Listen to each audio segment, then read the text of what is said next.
இந்த குரல் என்ன எப்படி ஒலிக்கும் அப்படின்றது தெரியும். எத்தனை விதமான விஷயங்கள் இருந்தாலும் நான் எப்பவுமே சொல்லுவேன், இந்த காதுகள் இது வரைக்கும் கேட்காத ஒளிய ரகுமான் சாரோட இசையில மட்டும் தான் கேட்டிருக்கு அப்படின்னு. ஃபர்ஸ்ட் இங்க எல்லாரோட சார்பா பெரிய நன்றி சார். எப்பவுமே எங்க கரங்களை பிடிச்சி கூட நடந்ததுக்கு ஆஸ் அ ஃபேனா ஒரு பெரிய கைத்தட்டல் இந்த இடத்துல உங்களுக்கு கொடுக்கணும் அப்படின்றது ஆசை. We love you so much.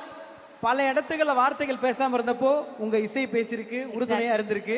இன்னைக்கு அந்த இசையை கொடுத்த நீங்க பேசணும். Stage is all your sir, please. Love you love you.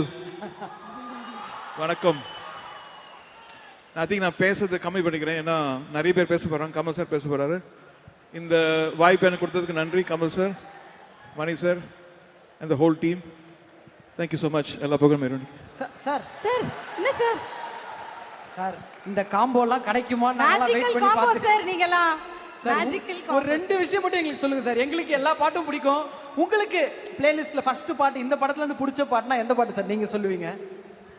விண்வெளி நாயகா. Okay sir. லிரிக்ஸா நிறைய விஷயங்கள் சேர்ந்து ஒர்க் பண்ணிருப்பீங்க, கேட்டிருப்பீங்க, கொண்டாடி இருப்பீங்க. ஏதாவது ஒரு மொமெண்ட் ஷேர் பண்ண முடியுமா சார்? நீங்க, மணி சார், கமல் சார் பாட்டு கம்போஸ் பண்றப்போ, பாட்டு ரெடி ஆனப்போ ஏதாவது ஒரு மொமெண்ட் மட்டும் சொல்ல முடியுமா சார்? ஐ திங்க் இந்த பேக்ரவுண்ட் ஸ்கோர் பண்ணும்போது ஒவ்வொரு ஃப்ரேம்லும் அவர் வரும்போது ரெலி ரசிச்சு பண்ணேன். யூஸ்வலி ஃப்ரீஸாக இருக்கும்போது கூட அது ஒரு பிக்சர் மாதிரி இருக்கும். It's very inspiring and thank you so much. Thank you so much sir. Thank you.